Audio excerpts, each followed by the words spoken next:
We are. Okay, hello everyone and welcome to our Inclusion and Wellbeing Forum for December 2021, our last one of 2021. As usual, our forum decorum, all microphones should be muted so that our speaker can be heard. And if you have any questions, I'll monitor the chat and we can field the questions from there. We try to listen to the presentation first and then we can field questions afterwards. But if you have something you want to comment or a question in the middle, please feel free to put your hand up and we can engage. Industry experts are, as always, welcome, but please be mindful that this is free and open and it is not a platform for selling.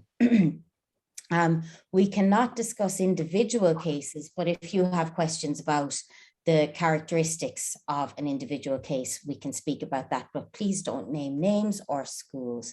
And remember that we are all in this together. Susie and I host, but we're by no means the final word in what is right. And it's always what is right for you in your setting. So even though we make recommendations and can give you guidance, and we seek your input and guidance, always look to your own head of inclusion, your lead counsellor or your principal for your first guidance, because your school is all unique for you. And often schools have their own bespoke practices. So always look to your principal or head of inclusion first. Today, our topic is on bullying. In an educational setting, predominantly looking at both staff and students and the effects and symptoms. And it's being delivered by our wonderful co-host, the amazing Miss Susie Cachet. Okay, and I will pass over to Susie and I must make you a co-host. My apologies. Yes. Yeah, okay. All right. So if I share. Hi, Zoe. Welcome. We're just getting started. Thank you. Looking forward to it. Super. Any questions, guys, please do put them in the chat. And I've shared Susie's LinkedIn and mine so that you can follow us there. Can you see that? Yeah, okay. It's small though. Take my photo off the wall if it just won't sing for you.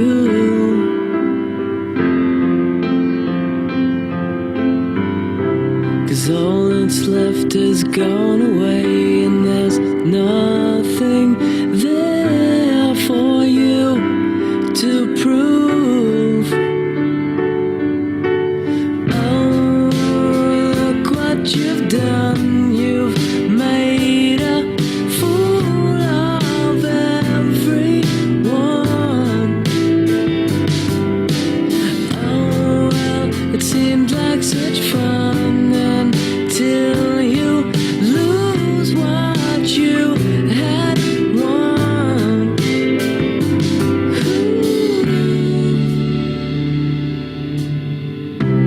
Give me back my point of view, 'cause I just can't think for you.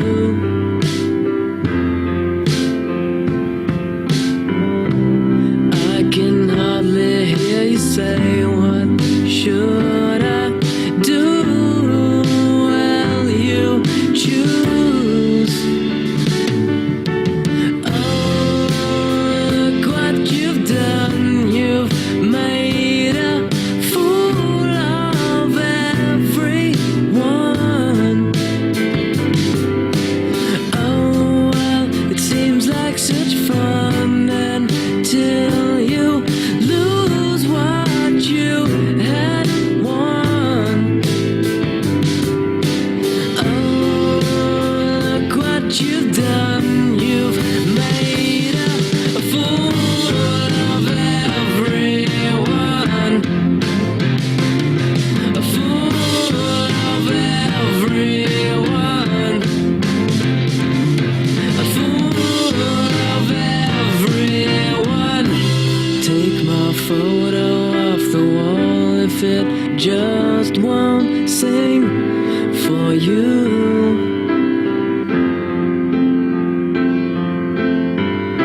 'Cause what's left has gone away, and there's nothing there for you to do. Oh, look what you've done. You've made a fool of everyone. Oh, well, it seems like such fun until you lose what you had won. One second, let me share my presentation. It's quite hard hitting those kind of videos, aren't they? Oh, They bring it it's home. horrible. This is Yeah. just me. One second, how do I do this? This.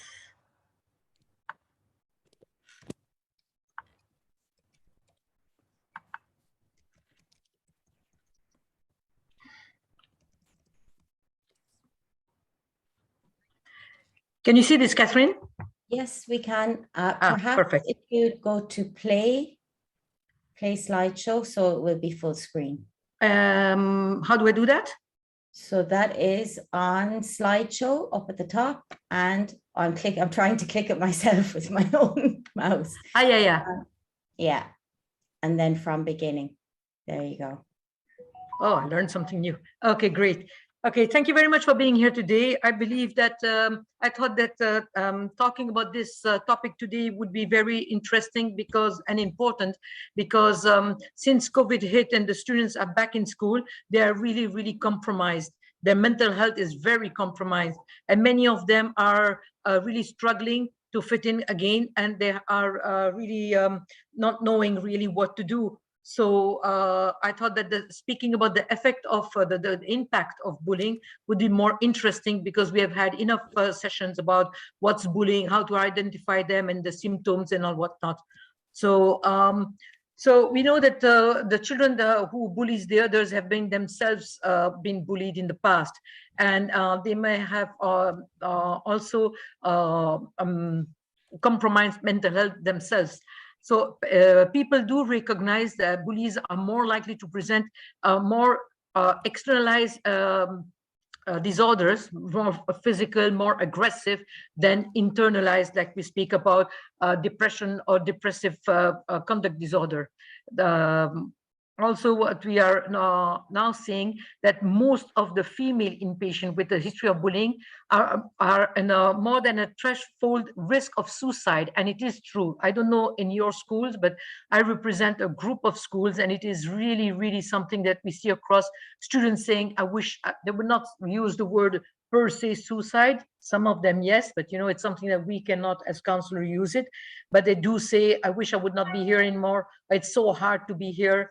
And we need to be very active listeners to make sure that it's not a safeguard issue and that we can help them directly. Sometimes they don't speak to us, but they would speak to their favorite teacher or someone that they trust.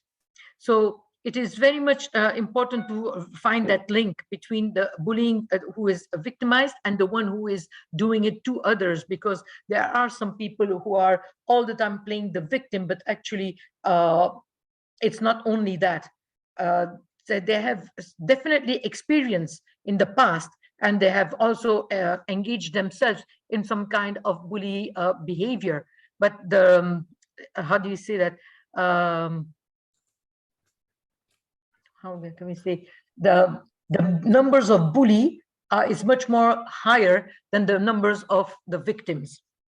So we know this, that the kind of bully that we see is the one that it is directly the one who is verbal or physical, the one that can be easily identified. But there are so many more that are happening verbally, and especially on social media, things that we in school, we would not pay so much attention to, but it is students from school who are doing on social media, outside school premises.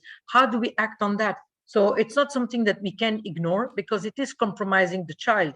So it's something that we need to address and make sure that we empower the children to voice and to act on it. You know that by law, cyberbullying is definitely not accepted, and it is very badly punished also here. Sometimes the family is even deported, and they need to pay 50,000 dirhams to the family that was cyberbullied. So this is a very, very much important message to pass to our student.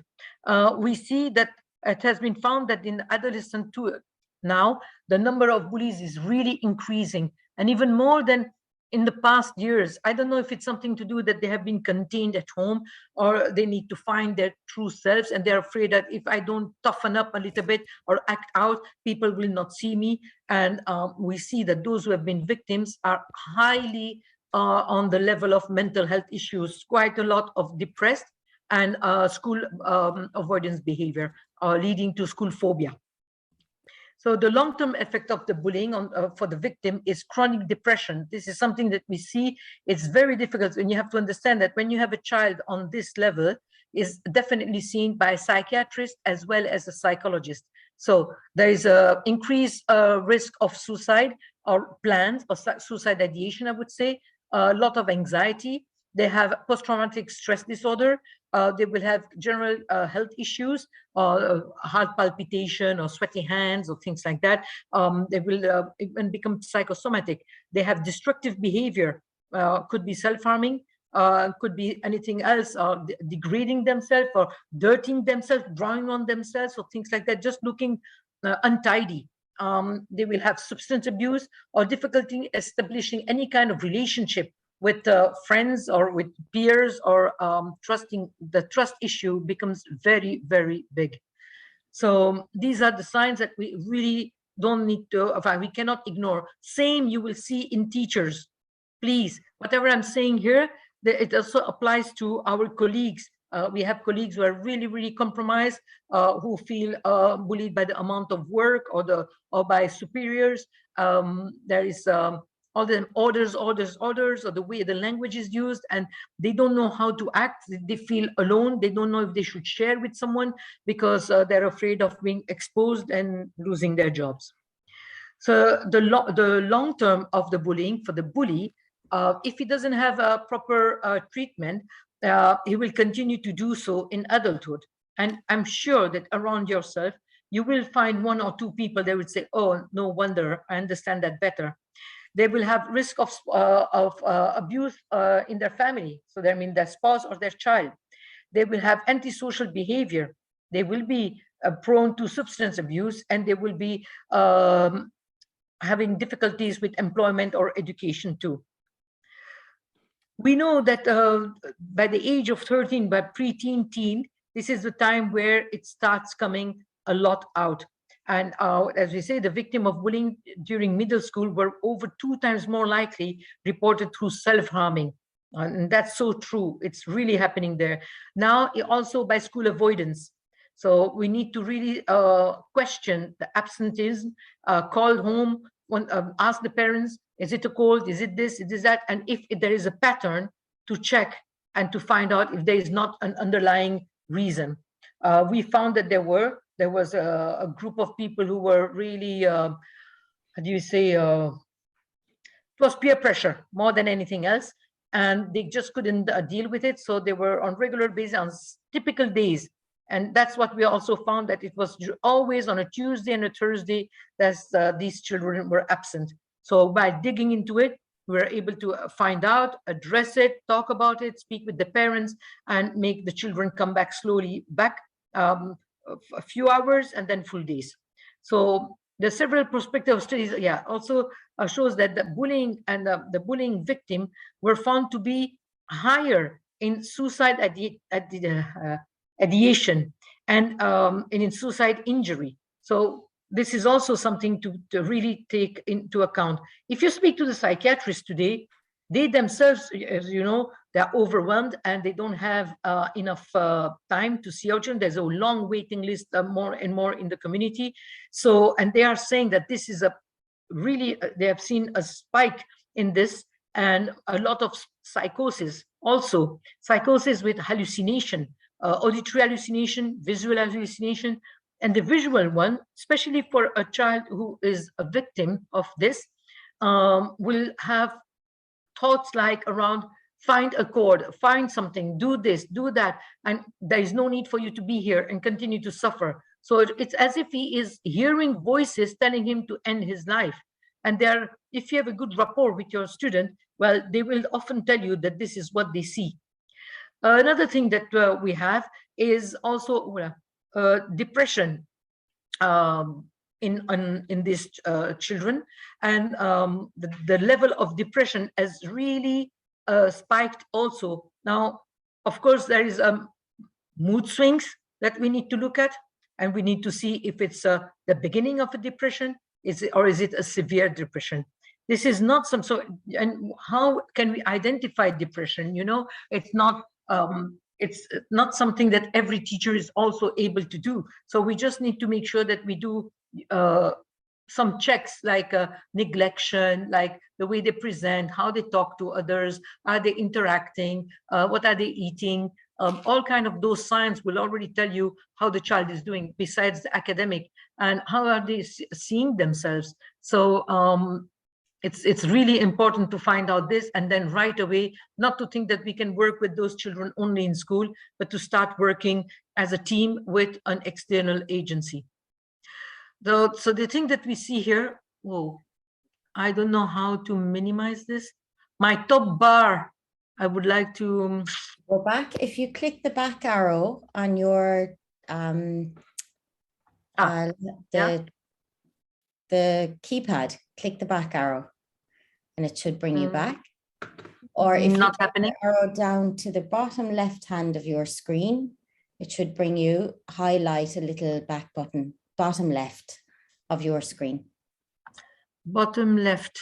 Yeah, bottom left of the presentation. Yeah. No, I want to go, no, not to the previous one. I want to minimize the top bar. Oh, press escape on your keypad. Escape. Oh, yes. Okay, yeah. So here what we see is that there's a word called inside cages. So this is how they feel. So the loss of interest into the activities, the sleep disturbance, you will see a change in their appetite. They will not eat. Most of the children, if they have high on depression, will also have eating issues. They will be on depressed mood. Look if there is mood swings or more depressed mood. They will have difficulties to focus. The level of activity will be more lethargic. They will feel all the time that they are the one creating things, so they are the one guilty about things, that it's because of me, I did this. If I would have avoided doing that, this would have not happened. A loss of energy, as we said, and also the suicidal thoughts or ideation.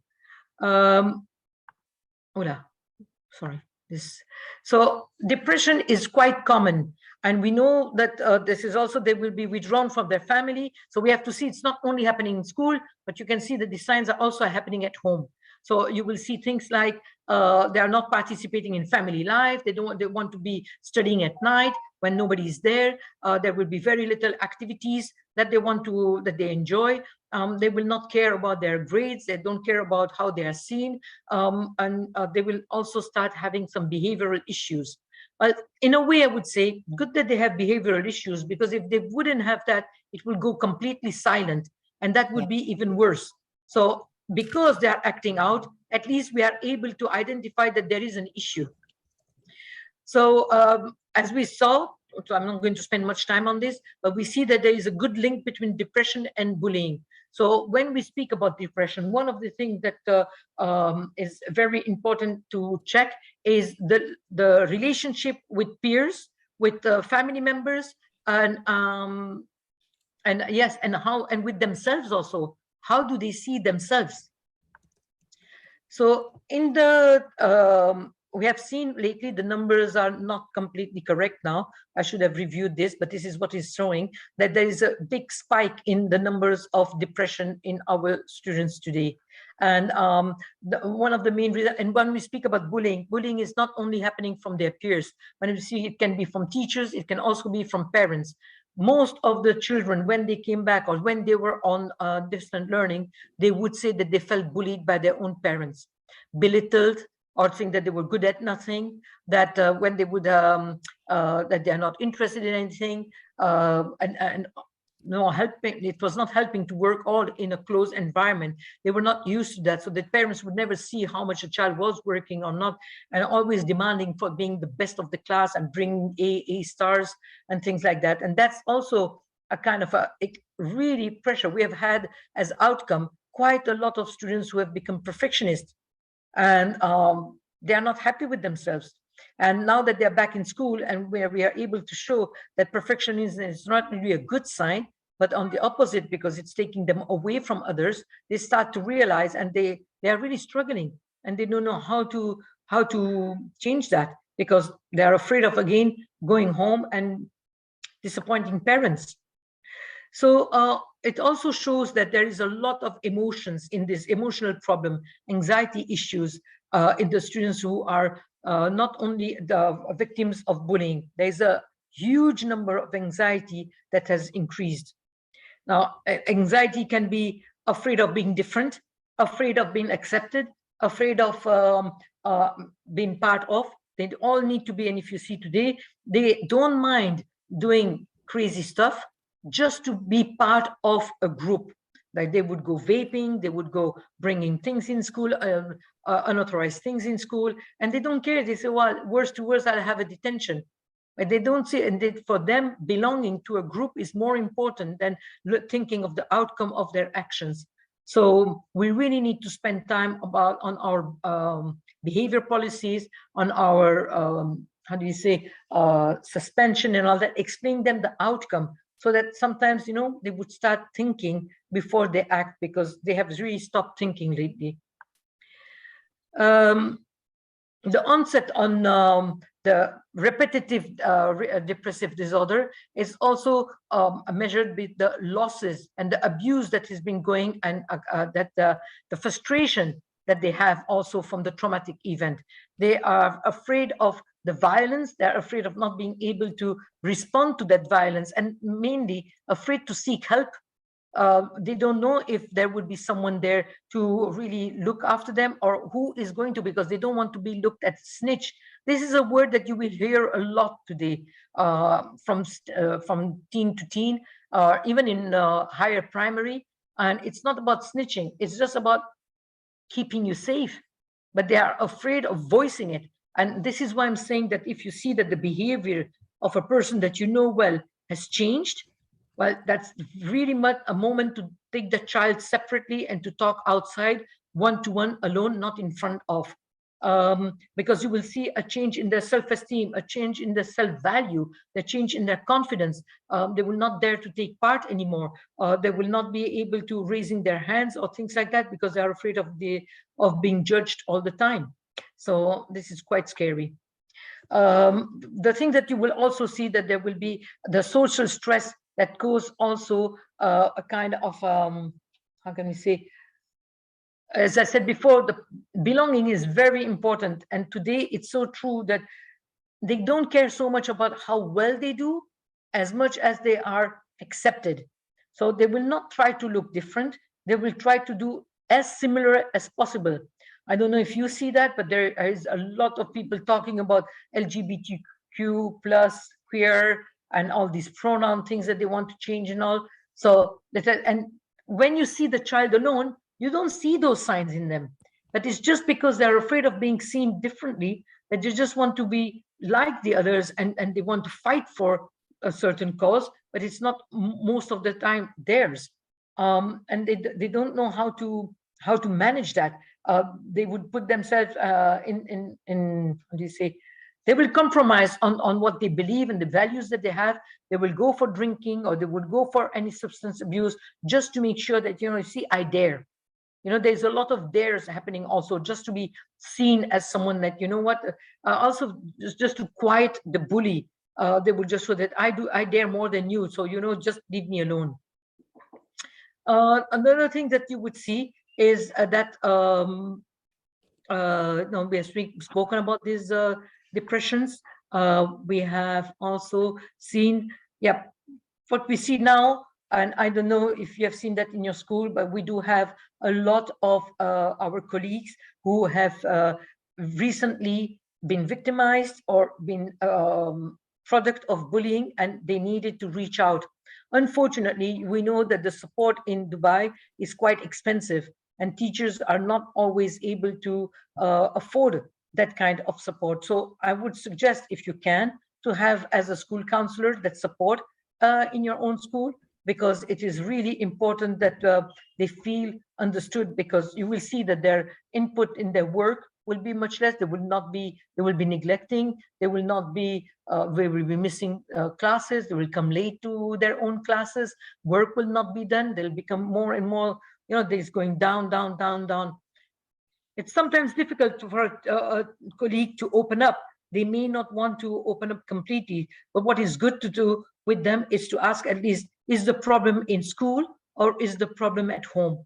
And as much as they're willing to share, that's good enough. Because if they are not wanting to, because they're afraid to be exposed, first of all, it's our job to make sure that we can reassure them and say that whatever is said here is absolutely confidential. We are here to support you in order to make sure that you are feeling better. If there is an external need, like medication then of course we can't help, and it will depend on their insurance and what. But there are quite a number of clinics here, of good variety. We don't always have to go to the most expensive one, where we need to have a proper,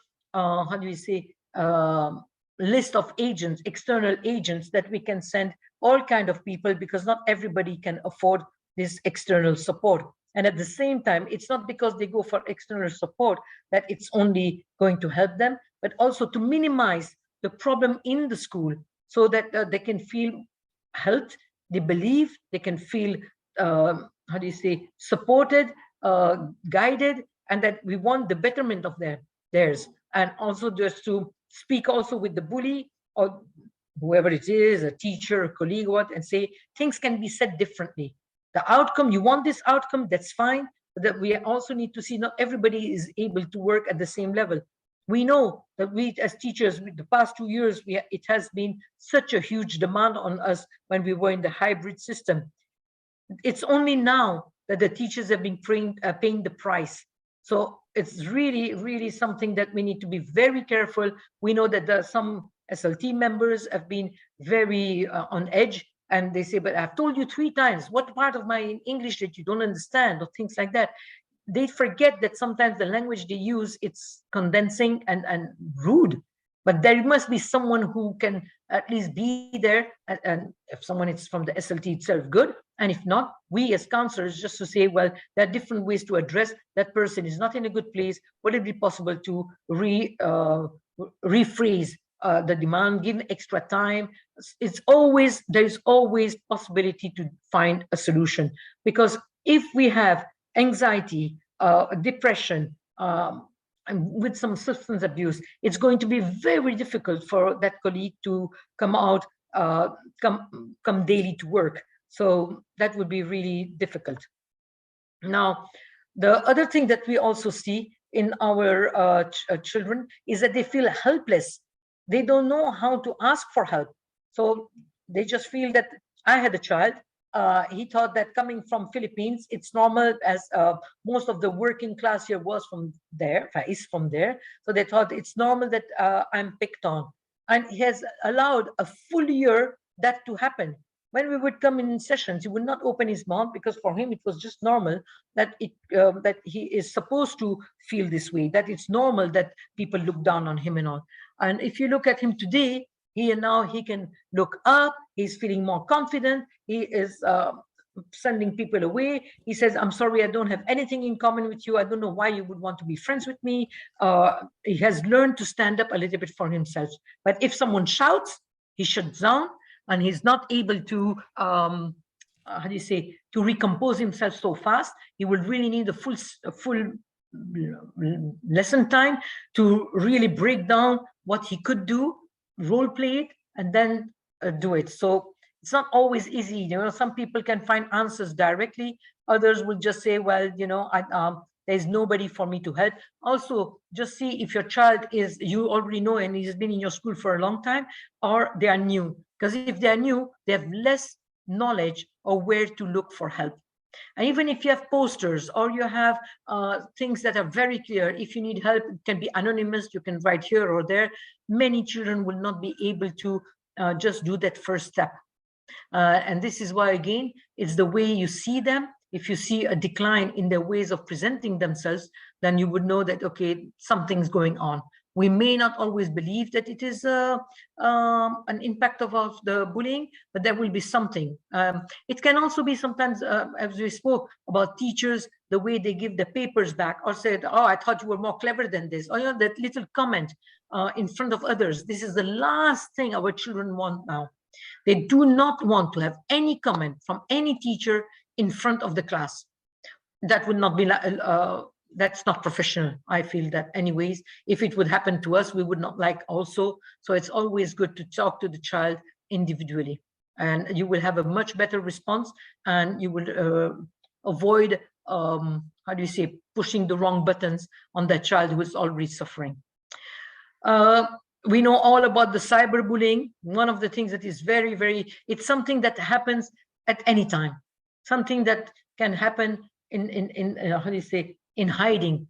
People sometimes don't even know that something has been posted about them until someone says so. So, you know, it's a silent suffering, but we need to use what we know about the KHDA and about the law and the rules here, that it is 50,000 dirhams for your family to pay to the bullied family, and you can be deported if that family feels that it has been something against their beliefs or very strongly affected their child. So this is something that we have seen in the past, and the child had to leave the country, and they tried to bring the child back after 6 months as a new candidate in a new school, and that didn't work, and then the whole family packed up and had to leave again.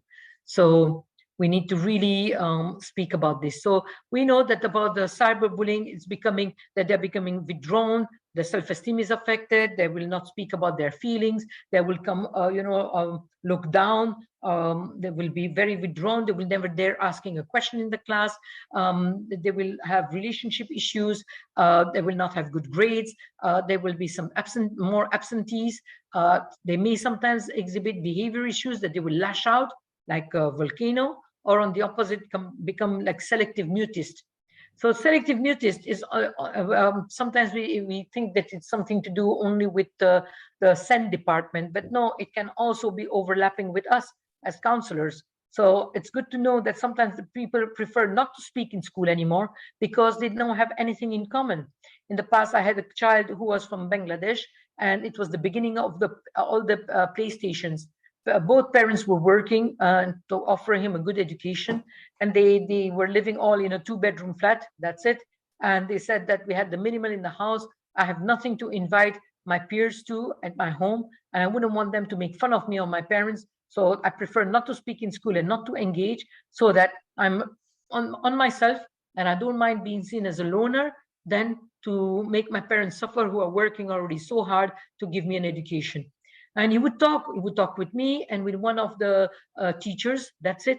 But for the rest, he would not talk at all. So it was very difficult to engage. And in the class, it was becoming a habit of saying, oh, miss, you know that he doesn't speak. And that's where we need to stop and educate the class also. I said that he would speak, give him some time, give him some, and we can start with some gesture. They can say yes and no with his head. And then slowly, when he would feel comfortable, start with little words like yes and no. Last year I had one from China, same thing. She stopped speaking because she felt that the parents both left her here with some friends to stay, and they have gone in another country to work so that they can afford better life for their children.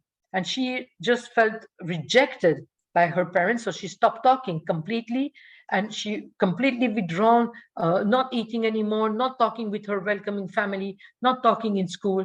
And it took us really nearly 2 months before we understood that, and that she felt comfortable to speak only with one girl and one teacher.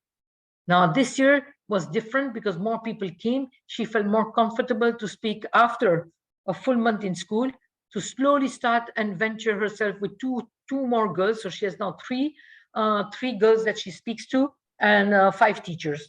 And it's good enough for her. It's okay, it's a beginning. And slowly she'll build up more confidence to talk to more different people. But, I'm giving you all these signs so that, it can give you a full picture of what we need to what kind of problems we need to look at, what kind of signs we need to look. So we also know that the more they are exposed, because you know that today's teenagers cannot stay without social media, and once they are there and they have been bullied on social media, it's very difficult for them to stay away. They're going to really go into all the things that Instagram, Facebook, Snapchat, anywhere that they can, to see if nothing is posted. And where you would say easily, yeah, you know what, just delete your thing and at least you would not see and it would be okay. That's not an acceptable answer for them. They want justice to be done. So the pain of the words that they see, they inflict that pain to themselves. And it goes deeper and deeper. And sometimes those pains are not only at the places that we commonly know, it's sometimes on their breast, on the upper thigh, on their stomach, all these places that are hidden, that it's happening. So it's also important to see the way that the people are, the way they walk, if they are in some pain, or they make a gesture with their faces or things like that. So just to see if there are some signs that we may have missed. PE teachers are also some good people to talk to keep an eye on, to see if they see something different. They usually know their students quite well, even very well, I would say, because as the class is for them unstructured, though it is very structured, they're more friendly and more approachable than a subject teacher. So, and they see quite a lot, and they are good people to talk with. So as we said, children and adolescents are having with psychiatric diagnosis, they can be victimized by a variety of things. It can be assaults, or can be anything. It's just not only bullying. So we really need to look into, and that's something. It can also be that you are actually getting someone who has been bullied before, but it was, let me say, silent or somewhat dealt with. But when they come to the new school, as they're afraid to connect, well, that will it will come back to the surface again. And all of a sudden, you will see someone asking you lots of questions, or it would be afraid of mixing with others, mostly clinging to you. And then we need to be playing the, how do you say, bond kind of an action, just to investigate into how was in the previous school. If they're coming from overseas, it's very difficult. If you have a good relationship with the students, to start asking about the previous school. I have a child like this who just came, and she came from India. We have no contact at all. Parents said that it was not easy. They wanted to change. That's why the mom came here with the two girls. Father is in India. And she's come here. She has very much, in the beginning, difficulties to engage with others. So we gave her a buddy. Even with the buddy, she was a little bit awkward. So we said, okay, something's going on here. Then we saw that she was starting to lose drastic weight. So that really triggered something in us. And by talking to her more and more, now that she's so comfortable with me, she's even able to share the how do you say, the hallucinations that she's having. She's openly told me that I have 3 personalities that I've developed. So we would not say, when someone talks to you openly about the personality that they have, that, let's say that I'm Susie, but I have Catherine in my mind. Because Catherine is very bold and she's able to fight and talks back to people. I have developed a personality in me who's going to defend the shy Susie, and that person who is out and who is acting differently, well, I have made some different personalities around me to help me out, because I, as a Susie, I'm very weak. When the person is able to speak about their split personalities, they don't have it, because it's very unconscious. So when we speak about these split personalities, it's not someone who is aware of doing it on purpose, and that's not happening. But they do have hallucination, and they do need to be seen by psychiatrists and psychologists. So don't minimize it. Don't say stop developing new personalities to support your need, but on the opposite, listen very carefully and address the need with the parents. Okay, so that's very important. And if you have parents who are in denial, well, have even enough evidence to show them that this is happening. You will. So I waited a good 2 months before I spoke to the mom, and I said, she's having these kind of ideas. She's lost a lot of weight. She's missing classes. She's all the time coming to my room. She has coming for big or small things. She has no focus on her academics. She's afraid of making friends. She has imaginary friends. So lots of points where we were able to give, and that really the mother started to say, oh wow. And then she said to herself, oh, things are coming back. I wish we would have gone longer to the therapist before. We thought that after 2-3 sessions it was okay because she seemed okay, and we stopped. No, sometimes we need more sessions, and the best person to say are these external people. And we, of course, here we need to have the permission to be in touch with them. So it's always good to say to the parents that please let us have a good conversation for the betterment of your child, and give us the permission to speak with the psychiatrist or psychologist, and so that you have a plan. And they will guide you on what they want you to see in school. And if something like this happens, to report so that we can work on it as a team. And that's very, very important. So in short, what we have seen all this is that we do know that the children are victim, that they do have mental health issues, that they will have self-esteem, self-confidence issues, that their grades would lower down, they will have social phobia. Sometimes they may, if it's severe and they feel that they are not good enough. But also I want to say, if there is the bullying that's happening as a physical, an inappropriate physical touch, that's really bad. That's really bad, because the child will not be trusting anyone anymore, will develop all this kind, as if she has been raped. You will have those kind of behavior also, and they will feel dirty. They will start to self-guilt, feel guilty, and that's another level of mental health issues that you may have. So it's very important that we identify the kind of bullying they have and support, and make sure that the bully himself has, how do you say, a serious outcome about his action, so that he thinks twice before he does that again. And make sure that when the child comes back after the days of suspension, that and the time of reintegration, that you have this chat with the parents and the child, that if there is in any kind of an episode where you are involved in bullying again, there will not be, your place in the school will be compromised. And make them sign. This is allowed by the KHDA. This is absolutely allowed by the KHDA. So you are giving, it's like a understanding, that they are understanding that if there is such a case happening again, that there may be a possibility for the child not to be accepted next year in the same school. Okay. So we have seen, so we were thinking also that these things is more in the girls than boys. It's not true. Boys are not voicing it. You know, we always say boys need to be boys. Boys cannot cry. Boys they need to toughen up. They need to do this and that. So they have been mostly the silent sufferers.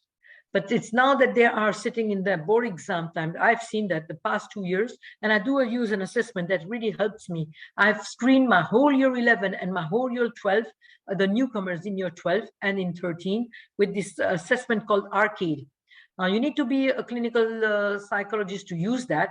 And if you are, then it's something that is very good to do in school, because it will tell you if your child has panic attack, if your child has depression, anxiety, separation anxiety, all what these kind of things. And it's really, really useful for your sessions in school afterwards to rebuild some trust, some self-esteem, and to put them back on right track. If they are on a high level of danger, well, that's not something that the school counselor would advise you to work with, but more to deal with something like that with the external specialist, because then they will definitely need to have medication too.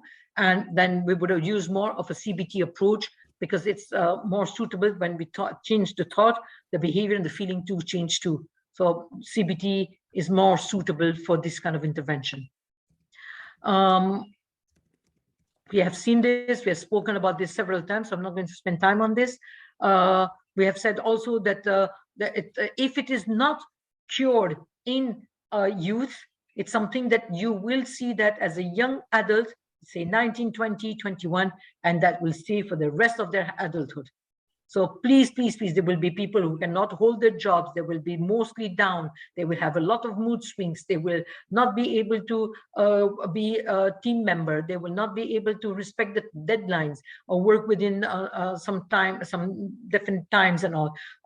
They will play the victim also, because this is what they have learned to do. So it is very important that we address it as soon as we see it. We speak about that to parents, because we do have some parents, though after the COVID, parents are more for mental health support.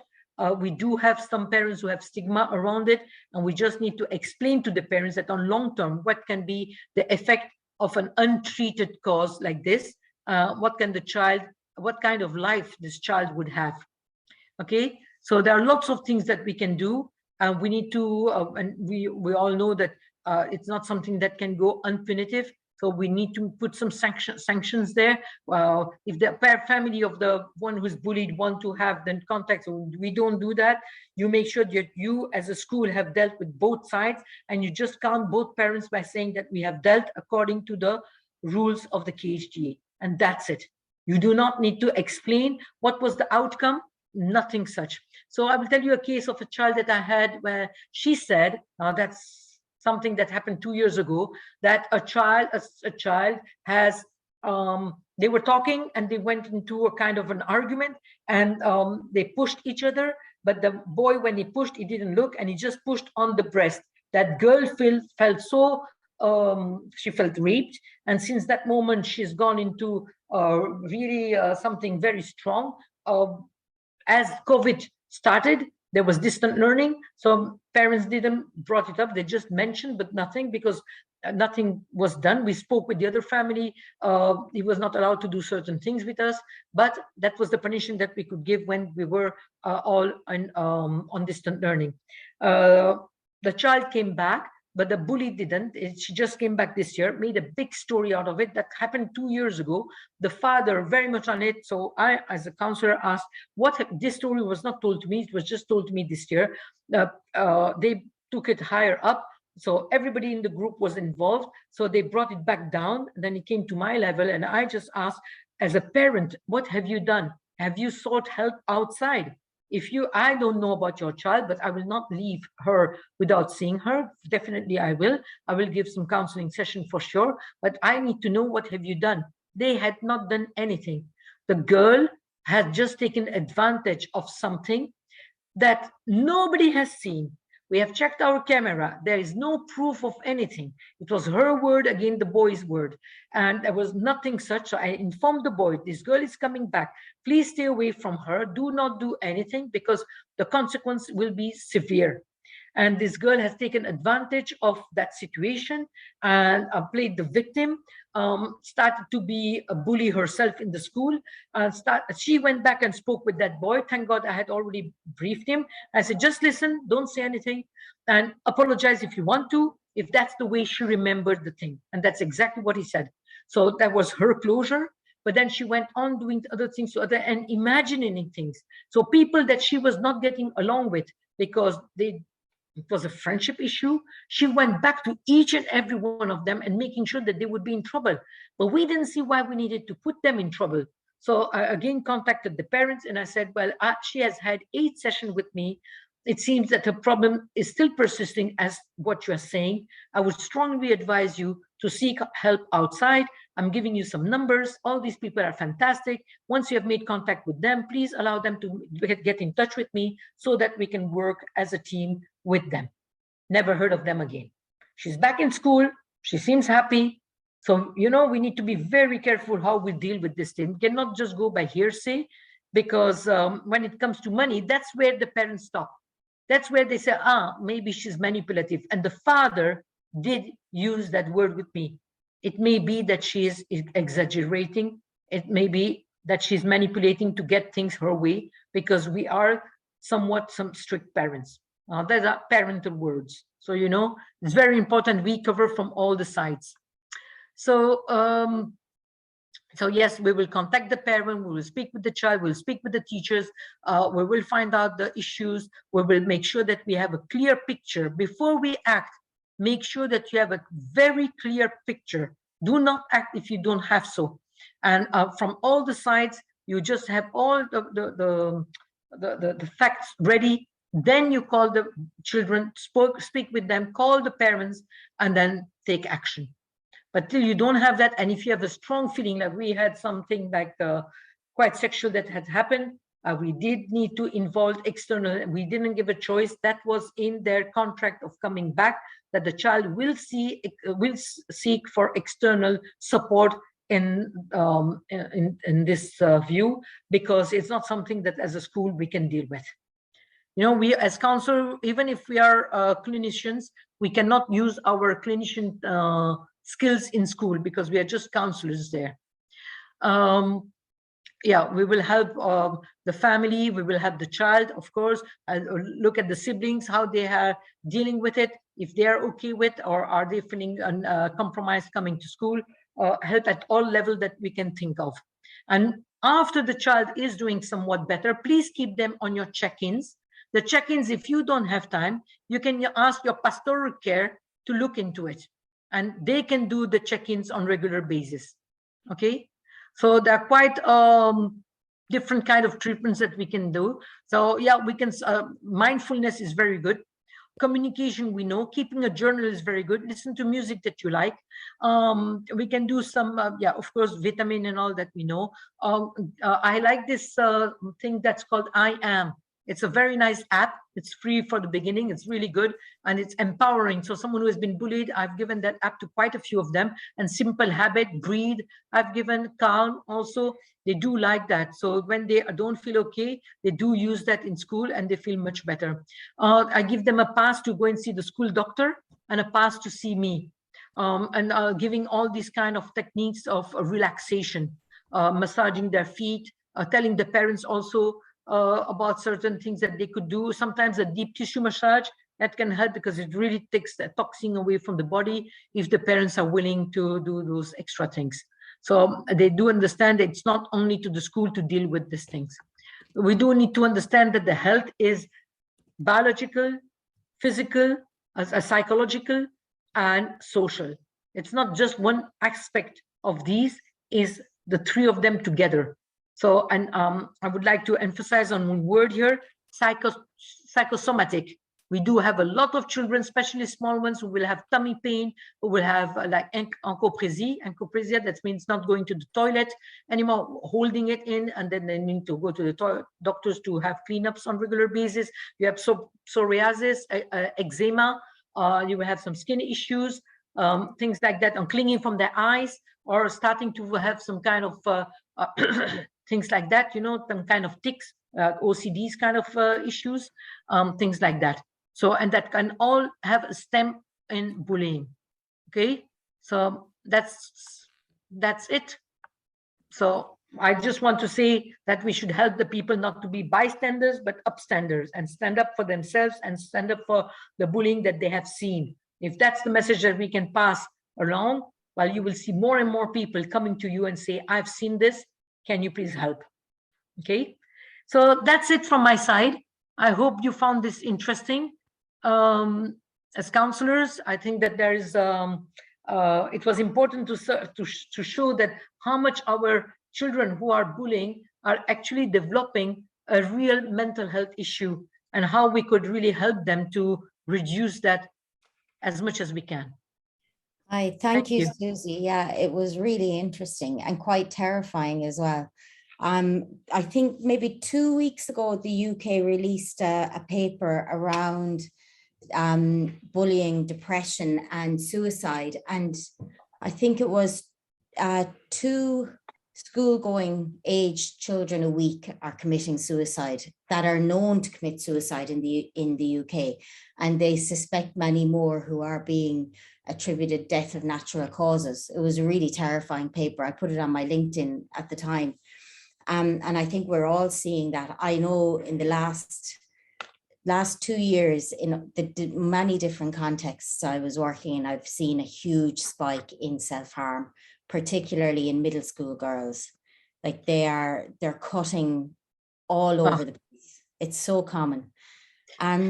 Okay. Can I just say, Catherine, that I just want to say that there is a change since 2 years in Dubai. We were told in 2 years, there was in the newspaper, I think in November 2020, we just had like this, and it's sad that they didn't inform the school first, so that we as counselors, we could have had at least our head around and explained that to our families also. It was written that suicide will not be punishable in UAE anymore. And it's something that if we report that as child protection or safeguarding, that the family would be helped free of charge.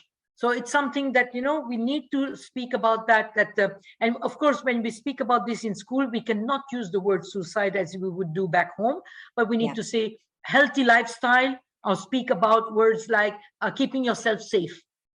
Yes. Okay, so those are the words that we need to use, but we need to say that if something like this happens, also in the hospital, they will not call the police anymore, but they will be helped free of charge. Yeah, it's a big step forward. Yes. We have a question from Matthew. Hi, Matthew. Do you want to ask the question or shall I read?